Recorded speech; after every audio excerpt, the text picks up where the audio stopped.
शान्ताकारं भुजगशयनं पद्मनाभं सुरेशं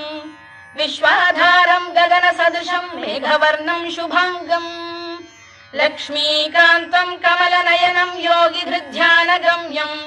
वन्दे विष्णुं भवभयहरं सर्वलोकैकनाथम् मेघश्यामं पीतकौशेयवासं श्रीवत्साङ्कं कौस्तुभोद्भासिताङ्गम् पुण्योपेतं पुण्डरीकायताक्षं विष्णुं वन्दे सर्वलोकैकनाथम् नमः समस्तभूतानामादिभूताय भूभृते अनेकरूपरूपाय विष्णवे प्रभविष्णवे सशङ्खचक्रं सकिरीटकुण्डलं सपीतवस्त्रं सरसीरुहेक्षणं सहारवक्षस्थलशोभिकौस्तुभं नमामि विष्णुं शिरसा चतुर्भुजम्